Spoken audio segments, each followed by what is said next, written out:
Okay, 1, 2.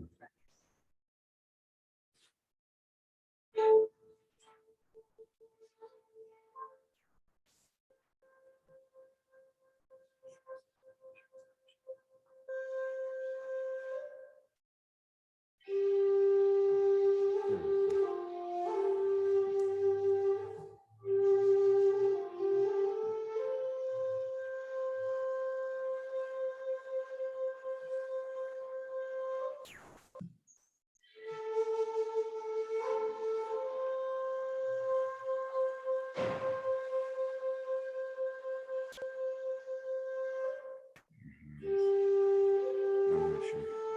Could be a friend of hers, but I don't know.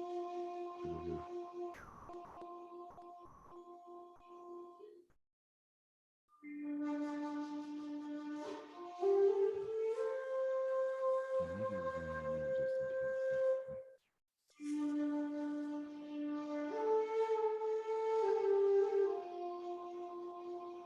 a chance.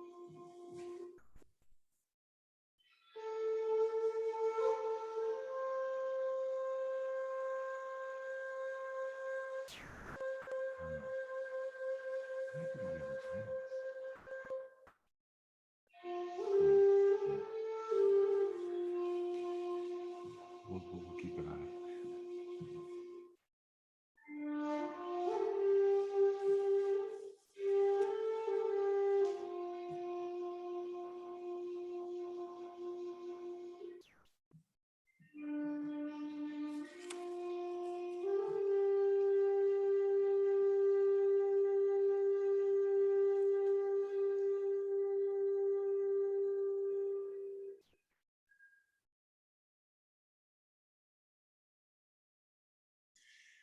Welcome to Friday Afternoon at the Manor Live with Dr. JJ.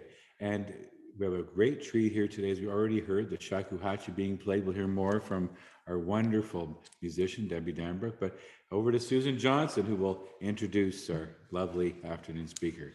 And hello. Everybody, I'm glad we can make it. This very day, we're delighted to welcome back Debbie Danbrook, who's going to help us walk through the Spring Labyrinth. Thank you, Debbie. So as we're thinking about the labyrinth of what we do here, I'm just going to remind everybody that Susan Logie, if you're wanting to walk the labyrinth too, you're allowed to do that. But just remember to take your shoes off if you feel so inclined. And then why don't Debbie, you start with Labyrinth 101. I think that's very important. I can stop sharing. And 1 second. Thank you, John Joseph. Thank you, Susan. I have a beautiful page about the labyrinth. I'll just read a little bit from the top. The labyrinth is an ancient sacred symbol that is found in many different spiritual traditions all around the world. Unlike a maze that confuses us with dead ends, the labyrinth consists of a single winding path that leads into the center and then guides us out again along the same path. The labyrinth is a sacred tool for walking meditation. Walking these paths can help to clear and balance our chakras, invite in healing energy, and connect us to the divine. I also find it's very helpful with the labyrinth to just stand at the beginning and take 3 deep breaths before you step on. Sometimes it's nice to step on with an intention. Perhaps it's a prayer for someone who needs help, or it's a prayer for the world, or it's just a time where you just need to be quiet and be centered. There are also the finger labyrinths. I don't know, can you see this one? You can get them on the internet and do them with your finger. So if you have a finger labyrinth at home, please join us while we're doing the walking labyrinth here. Thank you. Thank you, Debbie, and welcome people, Alan, and we have I'm not sure how to say your, maybe I have a Pelalua. Okay, okay. Sorry if I say your name incorrectly. Pulelahua. And where are you from, Pulelahua? Honolulu. Honolulu, Oh, I Hawaii. thought it might be. I had that, even though I didn't know that, I thought that might be, it has that sort of ring to it, definitely. Oh, isn't that wonderful, wonderful. So I'm just going to call up the PowerPoint presentation. What we're going to do is also talk about the 4 directions, which I think is very important. And we begin This is a wonderful inukshuk that we have outside of our church. And I'm going to push moving, bear with me. There we are. And as we honor the four directions, let us honor the south, the land of the sun, and the west, the land of the earth and soil, the north, frozen water, and the east, the new day, and the air we breathe. Now, we're at that point of the year, Beltane, that's a midway point between equinox and solstice. And Debbie has a piece that she will walk the labyrinth with, and I'm going to just bear with me and pause and be still. I'm going to stop sharing, and then we're going to hear Debbie and whoever else wants to also walk the labyrinth. I invite you now to experience the labyrinth and the music of Debbie Danbrook.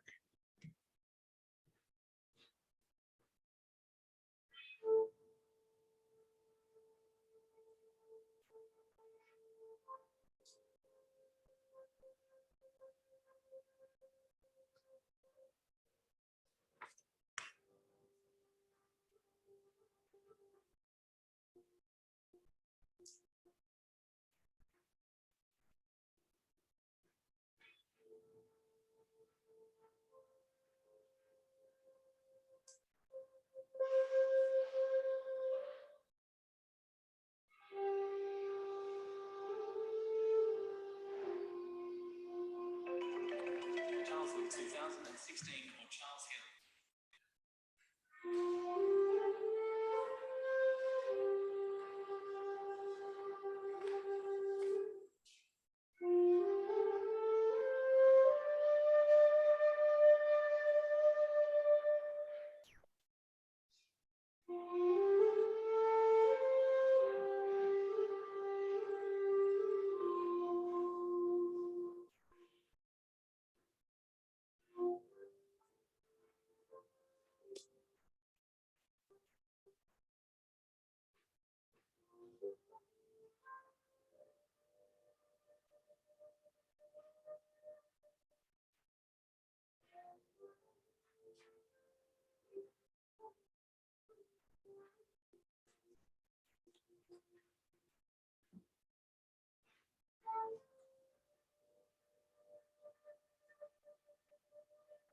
So often when we think of the labyrinth and we think of our own lives, we think of the circle of healing that we bring.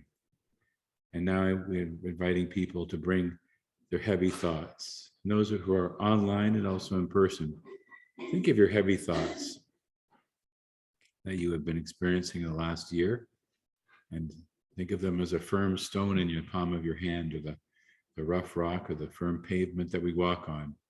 And in that moment of time, let's bring our heavy thoughts as we listen to Debbie play music that helps us let go of our heavy moments in our lives.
We think of the four elements of earth, water, fire, and wind. And certainly in Toronto in this month, we've experienced all those elements with tulips and daffodils and crocuses and snowdrops and periwinkles all trying to push their way open. We had snow and we've had water and we've had wind.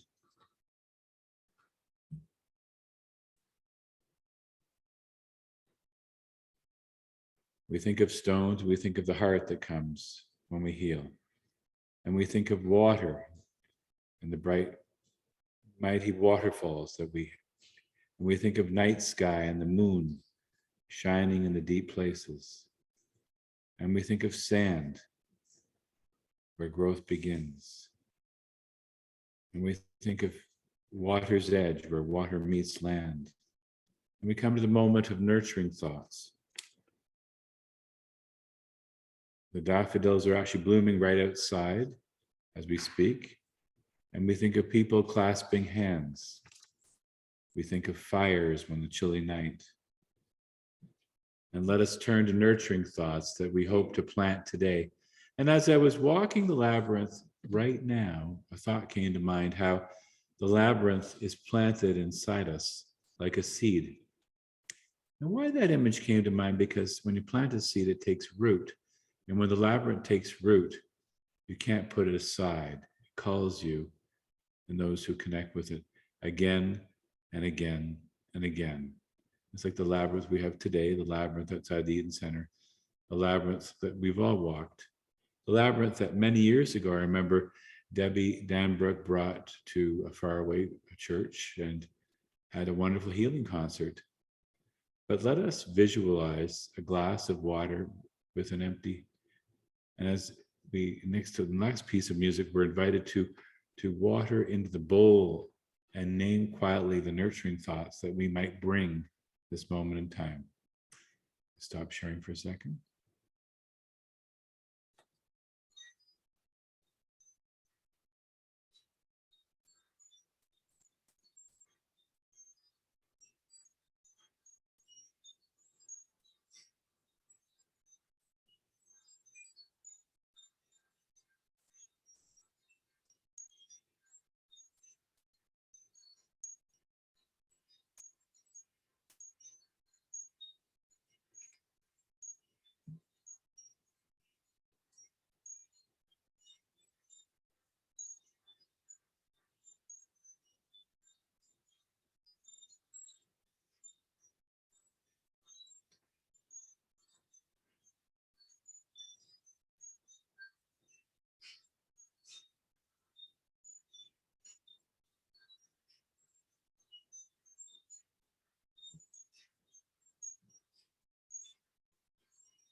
You transported us to Tirnanock, the fairy realm.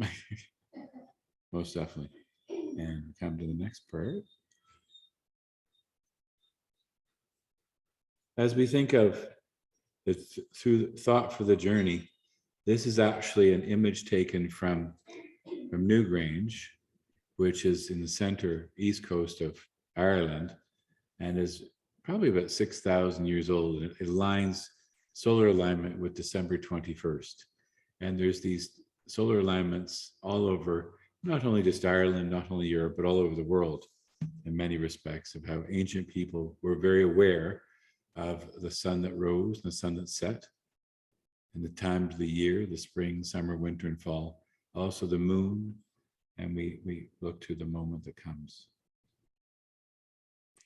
And we think of thought for the journey, and I came across this image of a person dancing, and how there are moments we may not have that type of flexibility, but sometimes we do the old expression, dance as if no one's watching. So we just let go and make it happen, and let it all be free. And walking the labyrinth. We think of walking the labyrinth in the fire, which speaks the sunrise, and the bridges that we walk, and the image of birds of paradise, and the image of the candle. So I'm going to invite you to think now of light right now, the bright light in your lives, walking the labyrinth in the wind. Let's go back to the fire for a second and hold on to that thought and think of what is light for you right now, the light of spring, the light of the new day, the light of when Debbie is playing, and how we experience that great new beginning in our own lives as we walk, as we grow, as we discover what new doors are opening, what new seeds are being planted. And we come to the wind. The wind can be something very inviting and carry a kite quite high. It carries a seed. It helps the birds fly. Wind can also hurt and harm and maim, but we're very aware of the gift of wind and growth and new beginnings. And Debbie, do you have something for the wind for us? All right, okay, I'll stop sharing.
Thank you, Debbie. That was very beautiful.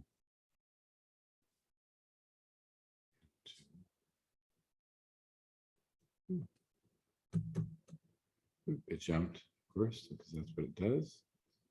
Okay, back to where we come to the image of bushes on the seaside blowing and there's light breaking through the sky and companionship. Now, I'm not sure if this is a scene from Happy Feet, but it's sort of a stylized version of Happy. If you remember, Happy Feet is where the one penguin was dancing while the others were singing and thought he was the oddball out. Of course, he saved the day. As much of life as we think we're the odd one out, and we don't realize we have the gift to make a difference in another person's life. And so often. And there's a nice, wonderful piece of photography. Wow, this is Gulliver talking to little people. No, it's a paper boat. But imagine how many people know how to do origami, put your hand up online and in person. So I know how to make one of those boats, but they don't often float that well, but they're quite something, quite something. And but how we're set sail. And that's very much about when we walk the labyrinth and we certainly hear the music, it's inviting us to set sail, sometimes undiscovered country, but sometimes we do have stormy seas, but it's about finding that safe harbor again, is it not? And so thought for the journey, the spring tree serenade, we won't worry about that right now. And so we have time for questions and answers, okay. And so Debbie.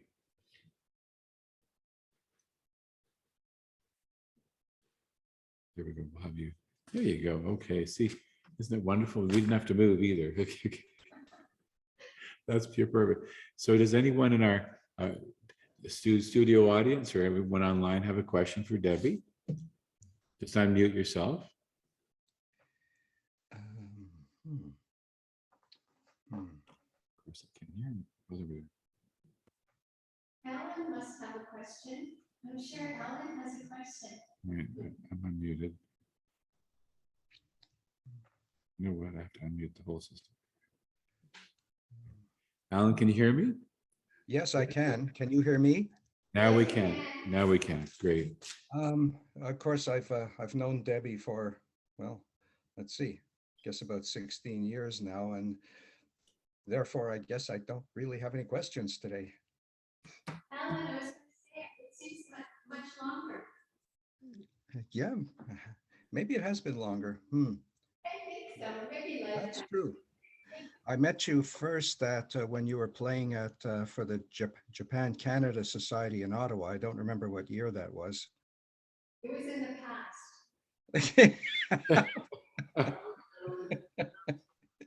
Yeah. Anyway, Alan is in Ottawa. Okay. With students in Ottawa, and over the years I traveled in so many times and been to such beautiful churches. And I was at the opening Labyrinth with Steve Raymond, my partner playing piano, and Bell's Quarters, official opening. Oh, good. That was an amazing concert. And what about Pula Lehua? I said Pula Lehua. Do you have a question? Aloha, Debbie.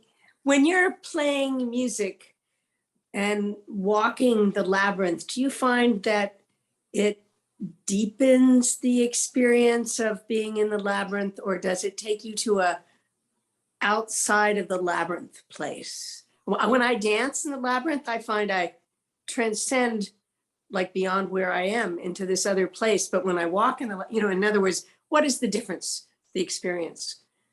That's a great question, because when I'm playing, I'm not playing pieces, I'm just playing what comes through my heart. So I feel like I'm surrounded by angels and fairies, and so whatever comes through. So when I'm playing on the labyrinth, it does expand that, just because I think we've just invited more spiritual energy.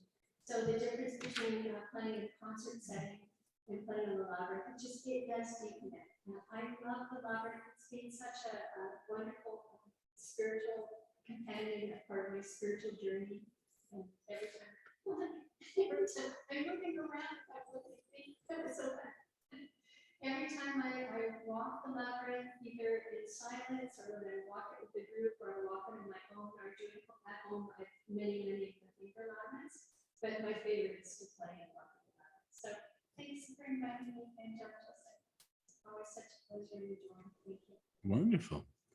So a question I would have, so when you think of the labyrinth, how do you choose which instrument to use for different parts, or just as the spirit fairies move, so to speak?